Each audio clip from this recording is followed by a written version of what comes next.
I will ask, are there any bill introductions for the committee? Seeing none, we will move on. I believe that all of you were able to access the committee rules as well as the guidelines for those that are going to speak. Is that correct? Do I have a motion for approval of committee rules and guidelines? Senator Erickson. Thank you, Madam Chair. I move that we approve the committee rules and guidelines. Do I have a second? Second from Senator Dietrich. Thank you. Any questions or discussion? Yes, Senator? Thank you. No questions, but I know on the guidelines it says 26 hours notice, and I know you're very good about letting people know, but I think just making sure that if there's any changes that we do allow people to submit or say that they want to participate if for some reason we do not have more than 2 days notice of a committee hearing. Okay, and we will always have notice because our committee hearings, we have to turn those in by noon on Wednesday. It gets published on Friday. So there's always going to be forewarning. Any of the people that are involved in the particular pieces of legislation, we make sure. In fact, Cindy, when is the hearing? You've been working since yesterday. Yeah, she's been contacting folks for 2 weeks in advance. So we are always working to get the agenda kind of figured out at a 2-week advance notice so that folks can make it here, and always letting them know also that they can participate via WebEx. So we're not having any surprise hearings. Everyone's going to know what our hearings are. Tamara knows well. So, okay. I appreciate that. I know we had a hearing and we didn't have necessarily a bill number. And so I just want to make sure that. Right. That would just be an informational. Okay. Yeah. Thank you, Madam Chair.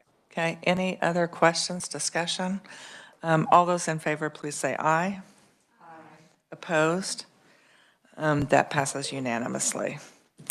So committee, we have a presentation today with Dr. Lori Curtis. She is the Program Manager of Early Literacy and Dyslexia for the Department of Education, and she's going to talk to us today about the K-12 dyslexia overview. Now, when I was talking with Craig about this ahead of time, this really is a higher level overview. So she anticipates that we're going to have specific questions and probably a list of things that she'll come back and get additional information for us. We can't unpack it all in 1 hour's worth of a committee meeting, but we do welcome you to our committee. Thank you so much for being here today. And your mic is not on, so push that button. Thank you, Madam Chair. Here we go. Thank you, honored members of this committee. I am really glad to be here. When Dr. Niswander asked me about coming over here, I was really excited because I want to tell you about the good things we're doing in response to work that started way before I came to KSDE. This work started with the Dyslexia Task Force back in 2019 with full support of the board from 2020. And I have worked in this position for just over a year. I started December 1st. Last year, or a year ago, December. And I am really grateful to just bring you kind of the overview of what we're doing. And I want it to be very clear that it isn't just me doing this work. So I'd like to tell you just a minute about why I'm here, why it's me. So I started my career as an elementary teacher. I taught in a public school in Kansas for 15 years. I'm a product of Kansas public schools. And I taught for 15 years, and then I went to work at Kansas State University for 14 years. And then I happily retired a little early so I could work internationally in Ethiopia on literacy initiatives there. And it was Dr. Watson talking about a position that would look at preschool through 16 and how to get everybody on the same page on what good reading instruction needs to look like to really improve student outcomes. That made me want to be where I am today. So that's why I'm here. And so I also want to tell you, when I got to my position, I was able to bring on board other people because I could not do this alone. And so I was able to find some educators across the state that are exemplary and bring them alongside to help. 4 of those we call teacher leader consultants, and they have various expertise to share. One is a former speech language pathologist, a reading specialist, assistant superintendent. I want lots of different lenses of how this looks in the state. Another, an exemplary second grade teacher. So I work with them as well as 5 other field educators across the state to do the work that I feel very tasked in and is important for us to be doing. And so that's still not enough. So it's going to take all of you in this room. It's going to take every teacher across the state. It's going to take those amazing district administrators, building leaders. Everybody's got to work together to do this work. So as I go through kind of the overview of what we're doing, there are a lot of people who are involved in this work. One of the things that I have looked at is how do we bring along higher ed and help support those in higher ed? Because as a university professor, I saw that problem. I saw that problem of what does articulation of what happens in higher ed look like when it goes into the classroom with that cooperating teacher. Because sometimes no matter what I taught in my course wasn't going to follow through if I didn't have a great cooperating teacher to continue mentoring. And I needed to be giving good information. The cooperating teacher needed to be on board too. So that articulation is really important. I'm happy to say we now have 62 higher ed professors who are going through letters training to really be grounded in the work of structured literacy. There's others that have finished, and the ones that are currently enrolled represent 17 institutions, some public, some private, but all educator preparation programs. I've also received assurance forms from all higher education ed prep institutions. And just starting this fall, part of my position is to go downstairs when those programs start to come through for their program review.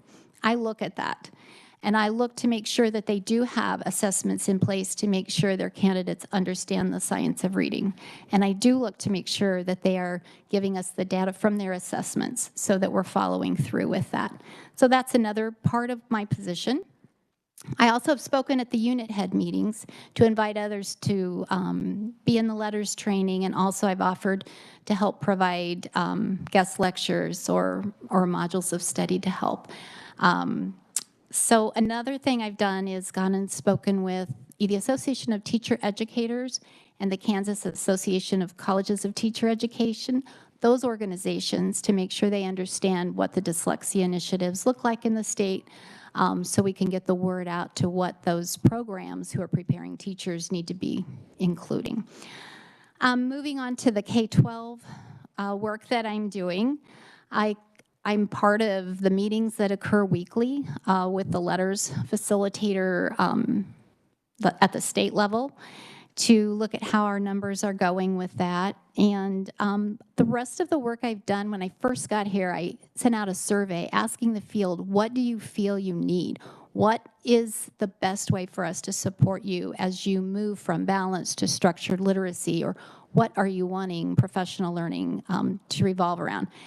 I got 439 responses, so most of the work that I've done in this year has been to support what they've asked for. They've asked for this information, and you can see, I won't, of course, read through it, but you can see some of the topics. A lot of it is directly related to structured literacy.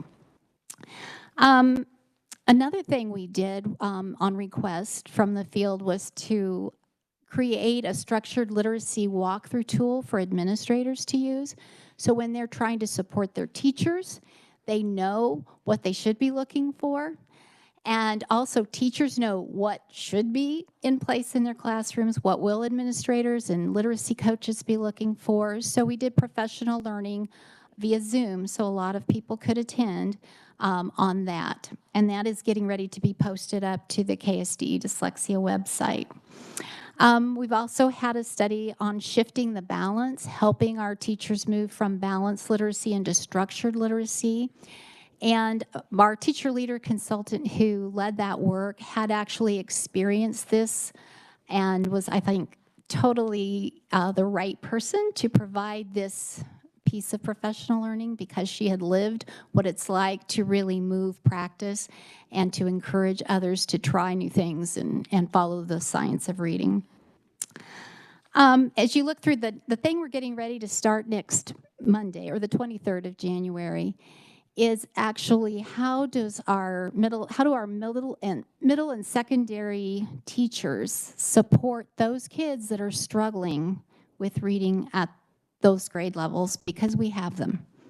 We have our students in middle and secondary who really need intensive help in reading, and so our team has put together a full day of professional learning that we're putting out through different parts of the state to really engage teachers who are teaching middle and secondary to know how to support those students that might not be identified or on an IEP or even a 504, but they are in those classrooms and they need to know how to help those students get access to the content in their classes.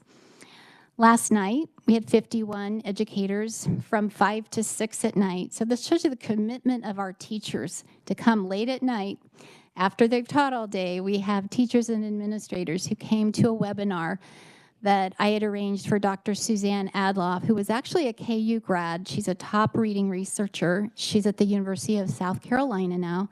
And she provided a webinar on reading difficulty as well as language disorders in our students of all ages. And she'll have another one of those in 2 weeks to support that part of the work that we're doing.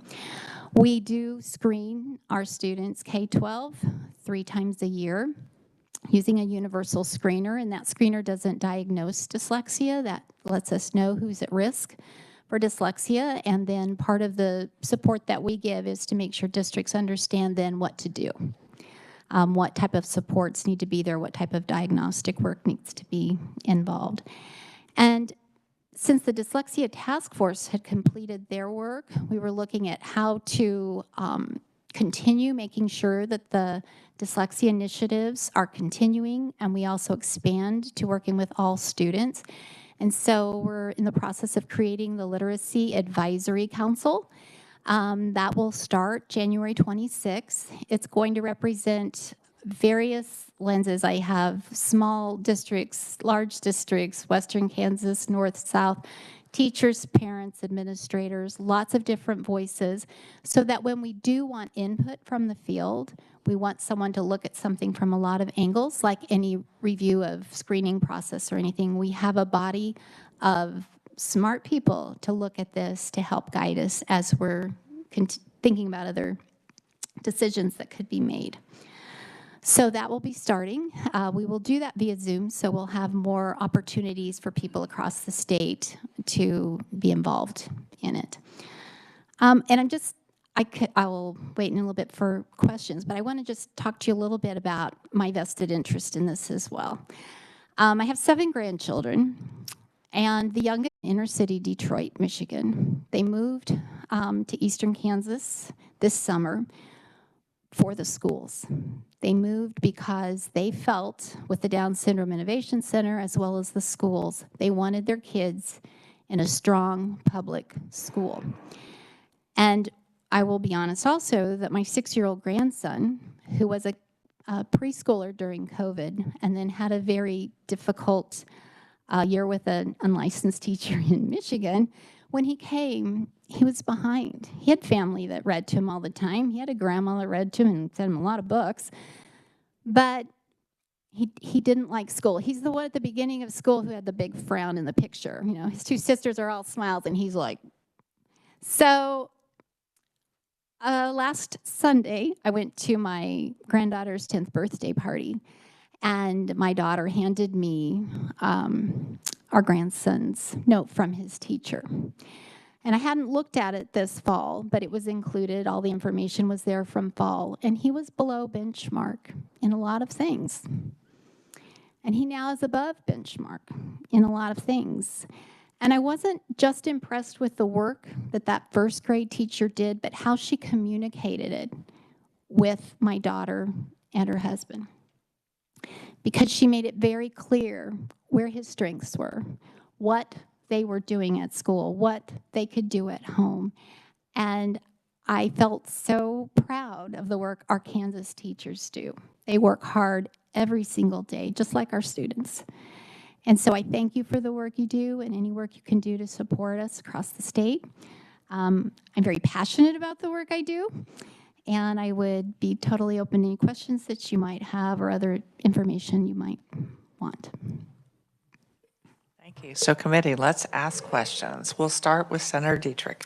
Thank you, Madam Chair, and thank you so much for being here today. You're doing some great work. So what do you think that the biggest challenge is right now to be able to, do the things that we need to do as quickly as we can? What are some of those challenges or barriers that you're bumping up against? Of course, there's always the barrier of time and money.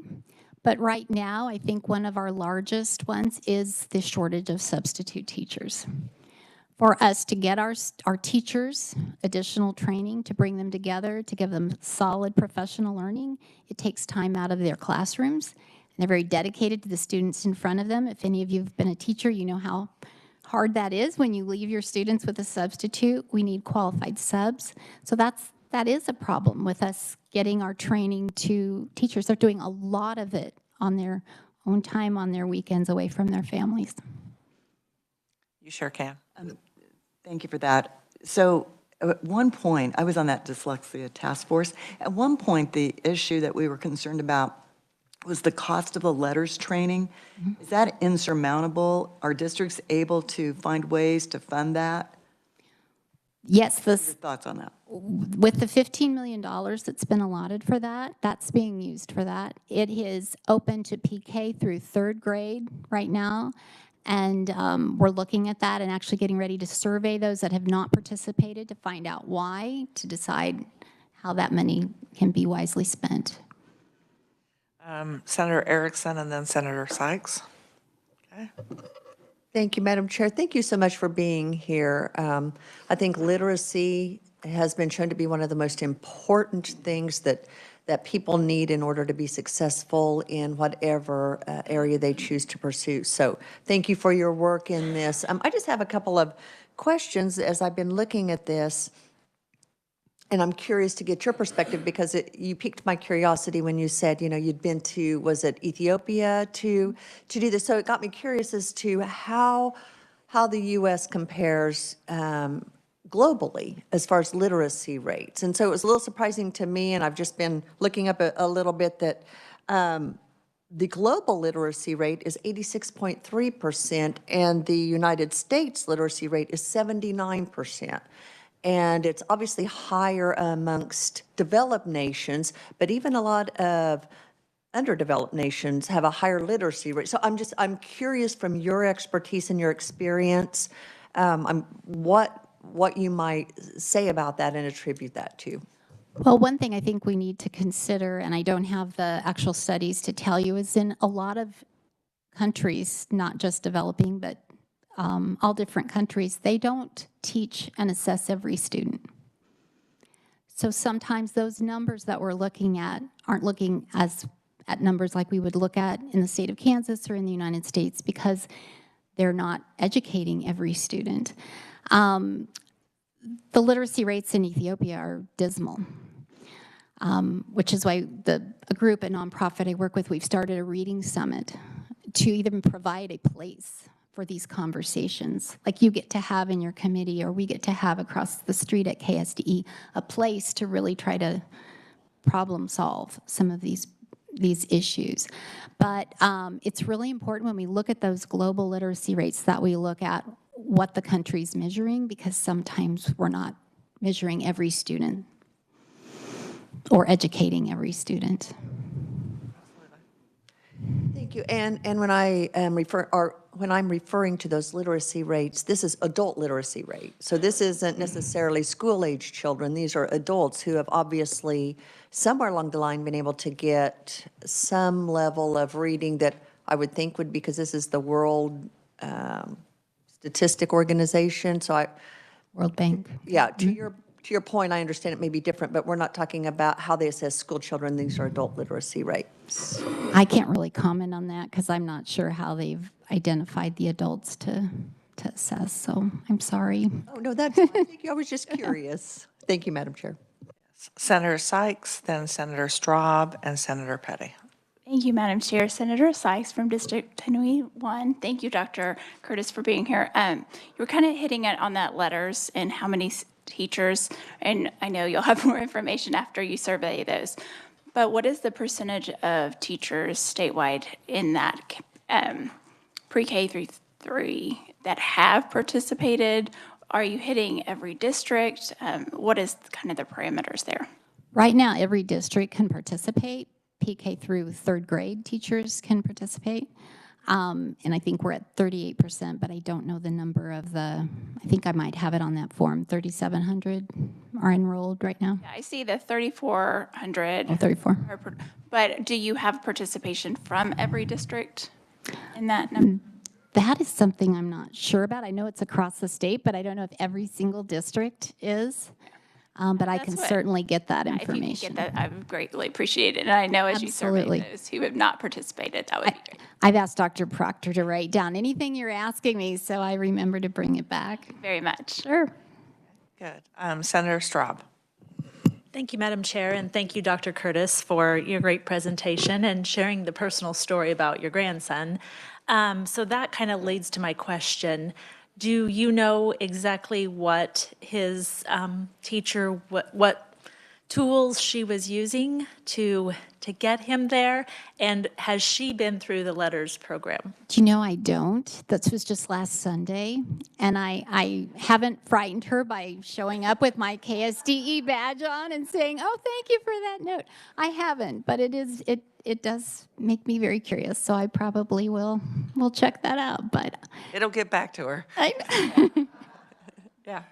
Follow up. So forgive my ignorance, but I don't know too much about the letters program, except that it's instruction for teachers. And can you give us a little more explanation of the different types of tools that are taught to instructors? And then I have one more kind of mathematical question. How many of the teachers that are in the letters program were struggled with reading or literacy themselves? I'm not sure about the last part of your question. I'm not sure if we have access to that kind of information, if that's been self-disclosed in anything. But I can tell you about the letters training because although I had been through pieces of it, I went through the full course when I came. It's 2 years, and I did it in a very concentrated time. And I will say that even after teaching 15 years with good building leadership, with 14 years at K-State with the Reading Specialist Program and all my professional reading, there were still things that I learned. We never know it all. We always can be learning new things. I feel it is really solid in what it teaches. And so in answer to what it teaches you is it's not a curriculum. It's about pedagogy, how we teach children to understand how oral language, those sounds of speech, are put to print, and how our brain works, the science behind it. That's where we get the science of reading, the science behind what we call orthographic mapping, how kids can see print, how they process it through vision, and then know what graphemes, what letters represent those sounds, so they then can encode or write the sounds that they hear correctly and learn to spell based on those phonics skills they learn. So it's very explicit. It's very directly taught. It talks about a clear scope and sequence so that there aren't gaps in what children are taught.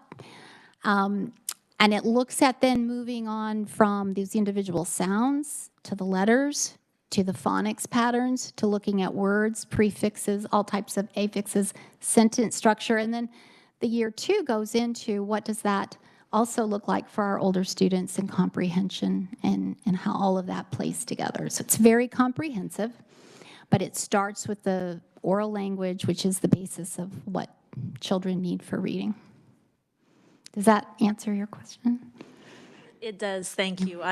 I just have lots of, I guess, personal experience because I homeschooled or public virtual schooled my kids, and I've used the Bob books. We've used phonics programs, and it makes me think back to days of a one-room schoolhouse, which my grandmother taught in, and how we don't have in some ways, we're disadvantaged because we don't have older students helping younger students learn how to read. So in some ways, I think we've kind of regressed a little bit in teaching reading and writing skills. So anyway, thank you for your answer, though. Very, very thorough. You are welcome. Senator Petty. Thank you, Madam Chair, and thank you, Dr. Curtis.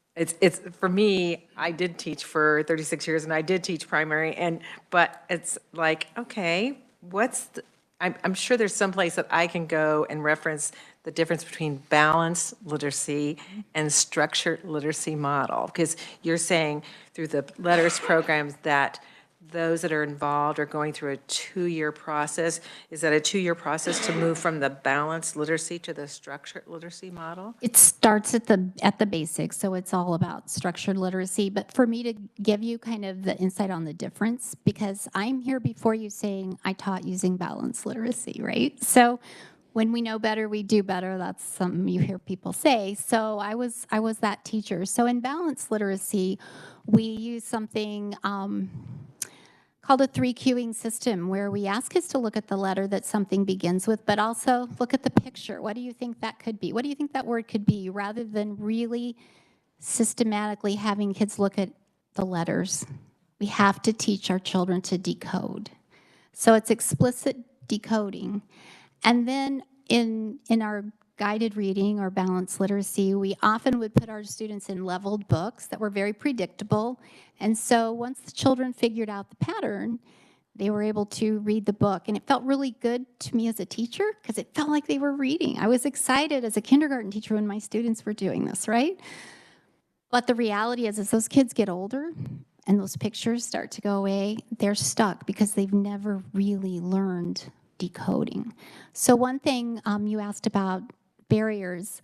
One thing is really helping our teachers look at curriculum and understand that in the curriculum they choose, there needs to be really well-constructed decodable readers so students can learn this information and then have a resource to practice with.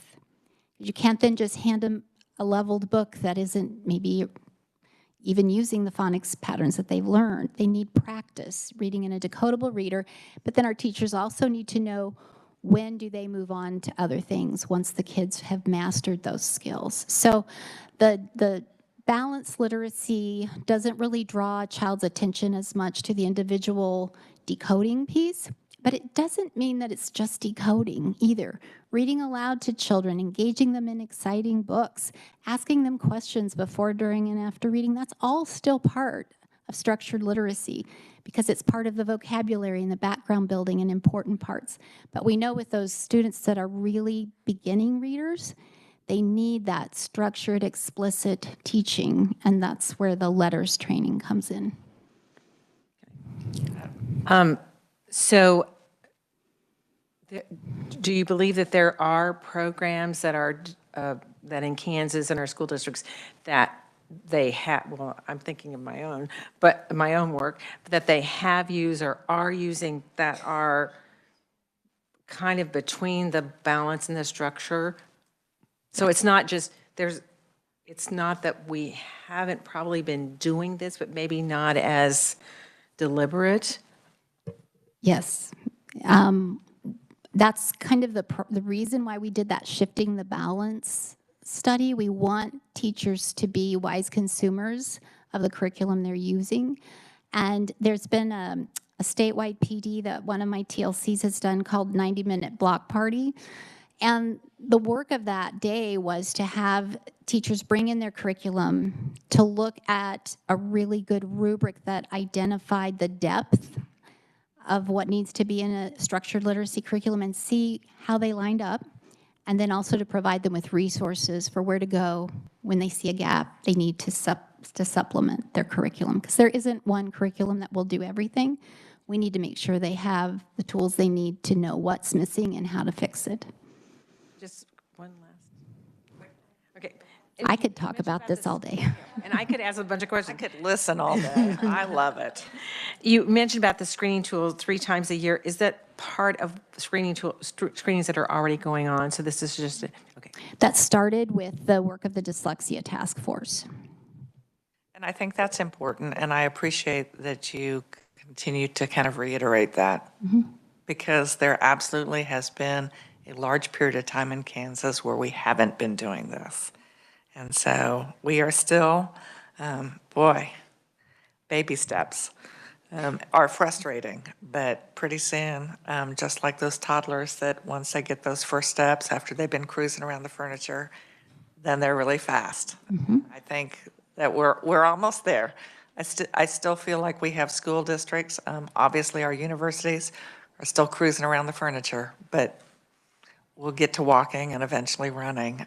We do have Senator Gossage that is listening. I'm so glad she's listening today, and she has a question for you. I do. Thank you so much. You had mentioned the importance of an elementary school teacher here, homeschooled my son who was going into fourth grade as a total non-reader, very dyslexic, as well as language delayed. So had experience with this, and what I didn't hear you say is that when you ask these teachers what resources did they need, I'm surprised they didn't say a reduced class size or having other adults in the classroom, whether that be volunteer parents or students who are maybe not quite ready for their student teaching experience, but would like to have some experience in the classroom, who could come in and provide that adult to listen as a child reads, to ask those questions before and after reading, and to read to the child. Could you address that? Absolutely. I think all of those are really important things. The information that I sent out was specific, like as to what professional learning I could provide for them, those types of support. So I didn't capture those kinds of requests. All right. I would really like to know if they have access to that, or if there are any schools that have reached out to parents, other adults. And as was mentioned, I think by Senator Straub, older children. I know when I taught sixth grade, I would have the sixth graders would go in and help to work with the second graders. And then one last thing that we have to be very cautious about, and that is holding back your very bright kids that come to the classroom reading as a 5-year-old. Saying, well, we want to really focus, because I've had children who are both, I've taught children who are in both levels, that they can continue to improve and grow in their own reading skills and not be held back as we're trying to focus on those who are really struggling, which is of course paramount. Yes. Thank you very Madam much. Chair. Thank you.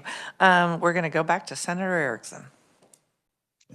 Thank you, Madam Chair. And this may not be for you, Dr. Curtis, and if not, I apologize, but as I'm thinking back to my experience in this area as an educator, I seem to recall that letters as part of Lexia. Is that still the case, or has that changed? It wasn't. It now is, just as of fairly recently. Fairly recently. Okay. And as I recall, there was an initiative some years ago to have this type of training in Lexia available as a pilot program. Am I remembering that correctly? Okay. All right. I was just trying to connect all the dots between the Lexia, the letters, and do we know what happened? Did that pilot program then become implemented as part of this initiative, or just totally separate? I don't believe so, but that was before my time here, so. Same here. I just remember when I was, I actually helped the Lexia people. I was head of instructional technology and helped them be able to push this out to the schools. And so that's why I was trying to recall the connection. So thank you. Thank you, Madam Chair. Committee, any other questions? I have a few questions I'll just jump in with.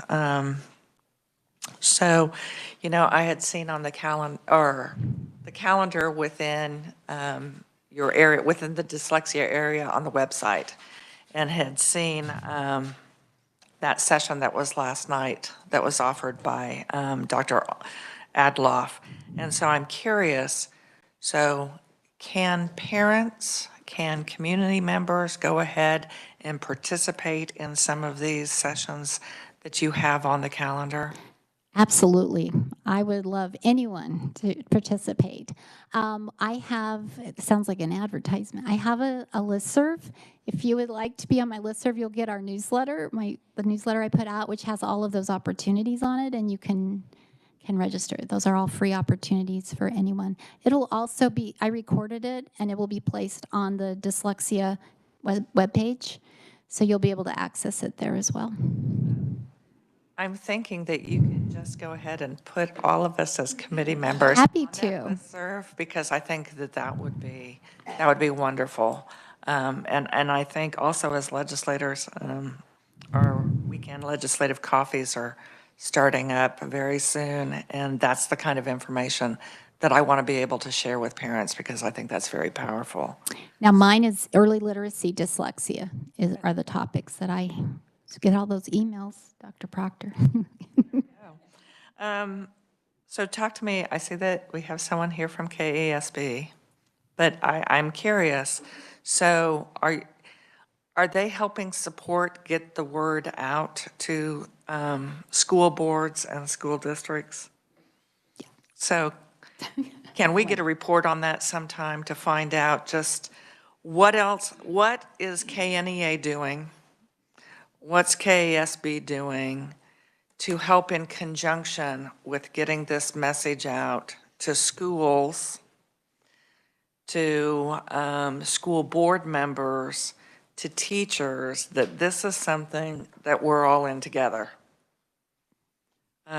So if we can get that, am I missing someone here from KNEA?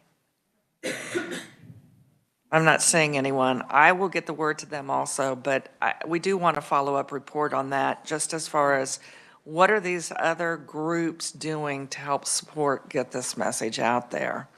And the reason I think that's so important is you did touch on a very real issue, and that is what's going on right now within our state is not just re-educating our teachers that are in the classroom right now, but it's that process, the 62 higher ed individuals, those faculty members.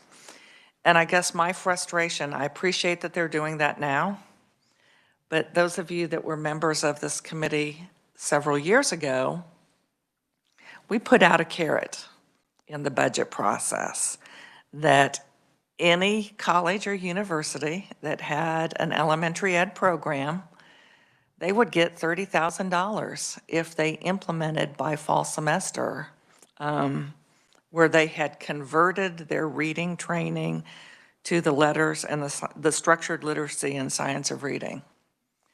And because we knew at that time, not a single university had made that change yet.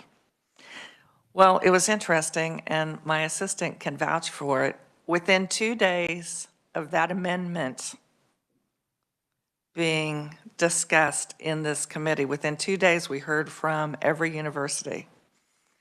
And it wasn't, okay, so how do we get this money? What are the guidelines, or are there any strings attached? It was, you can't make us do that. You can't make us do that.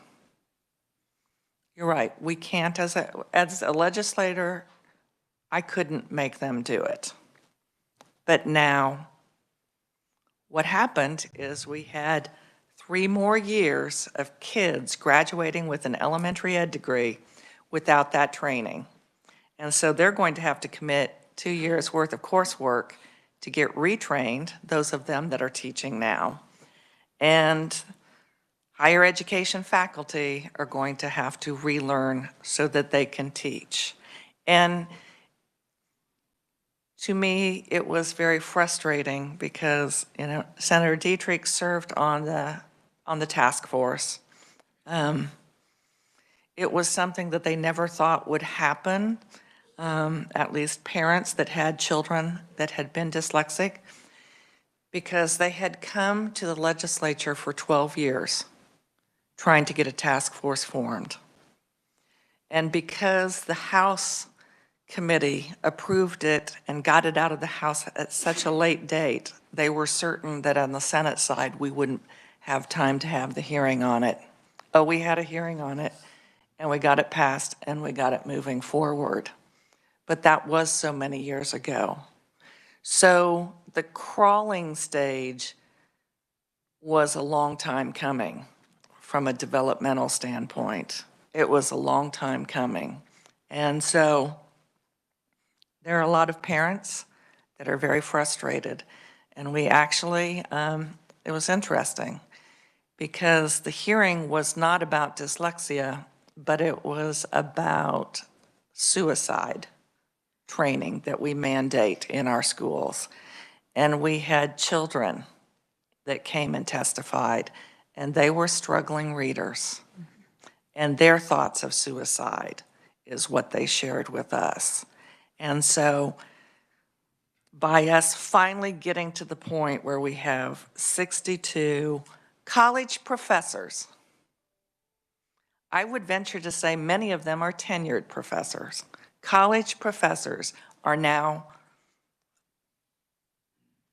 going through the process of learning. I wish they'd done it 5 years ago. And we have, what is it, 3,400, over 3,400 of our elementary education teachers that are taking extra time from their families, times from themselves, time from preparation for their classwork, just so that they can have the training they need to help impact these children's lives. So I applaud those educators from our school districts that are taking that time. It's difficult for me to applaud the university professors because we've known what dyslexia was before the 20th century. And it's taken us 22 years into the 21st century to start to really do something about it in this state. I can't tell you how happy I was that we finally got your position filled and that you are the person in there. Because up until you being in this position, all this state had was Dr. Herford down at Pittsburgh State University. And he too is so excited that you are in the position you are in. You are leading what I would say is perhaps the most significant change in at least elementary education, and eventually it will be K through 12 education, because as every child accomplishes having those tools in their ability to read, they will be able to achieve more in middle school as well as high school. I am glad that you were happy to be here. I could listen to you talk about this all the livelong day, because when children cannot read, they are in an absolute disadvantage in every step of their life. And so you are helping us as a state open up a new world for these kids. And I just can't be happier about that. Please make sure, Cindy will get you the email addresses. Please get us all on that. At some point, I would like for you to weigh in on the proposal that the deans of our schools of education have come up with, where elementary education and the ability to be a teacher in an elementary school could be done through an apprenticeship.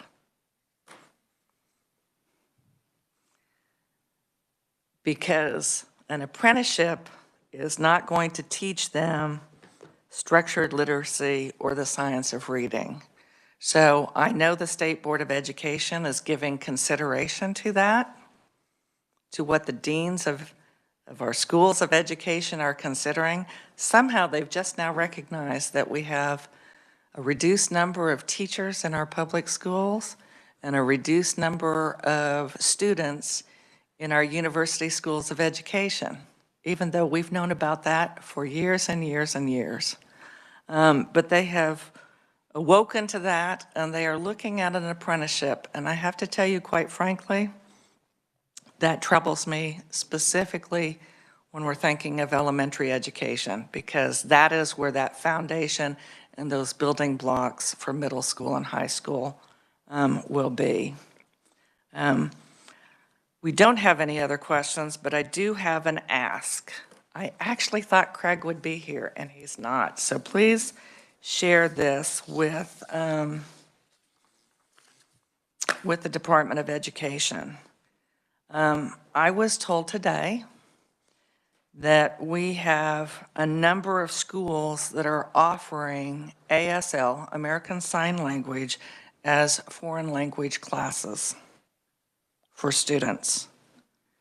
But that we really don't have within our Department of Education a means of credentialing them, or we haven't established the credentials for them to have that licensure for ASL.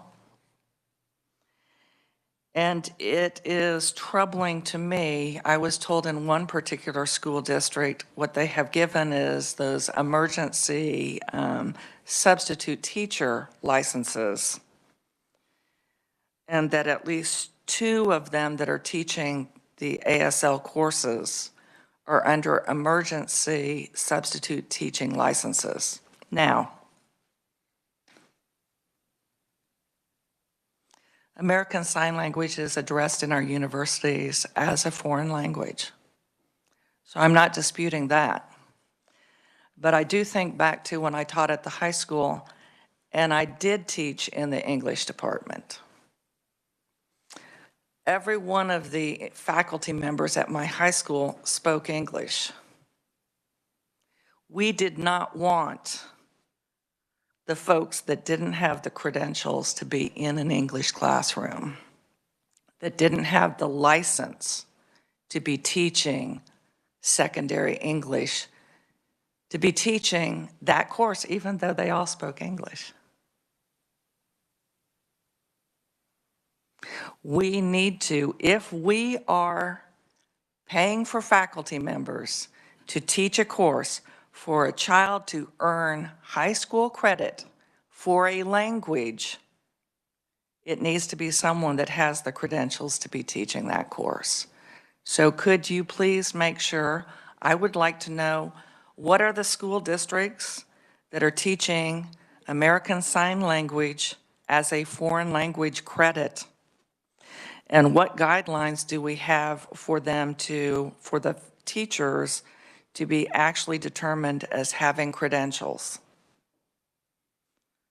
And I use my daughter as an example. She is a licensed audiologist, Dr. Baumgartner. She took 4 semesters of ASL in college. She would never, as a practicing audiologist, rely on what she learned 6, 7, and 8 years ago to be the legal interpreter for a parent or a patient. They have someone that comes in and does that interpreting for every appointment. So though she has that background, she certainly does not have the credentials to teach that course. So I know a little bit about the ASL, and I know the limitations of foreign language instruction. So if we could please find out what school districts are offering that. I know that the state licensing team is looking at licensure and credential requirements, but boy, we're not there yet. And I think that this committee, as it looks at school funding and what courses we are actually funding within our public schools, we need to know. And what we have learned is there are some kids that have taken some of these ASL courses at the high school level, have gone on to the college level, and don't even understand at ASL 101 what that teacher is saying, even though they might have had 1, 2, or 3 years at the high school level. So something is amiss, and if we can find out what that is, I would appreciate that, because committee, I think we do need to be looking at that. I think that we do. So are there any other questions or comments of the committee? Doctor, again, we so thank you for being here today. I know there were some follow-up questions. We do look forward to seeing your newsletter, and you are always welcome to come and testify at this committee. Thank you so much. Thank you. Committee, our meeting is adjourned.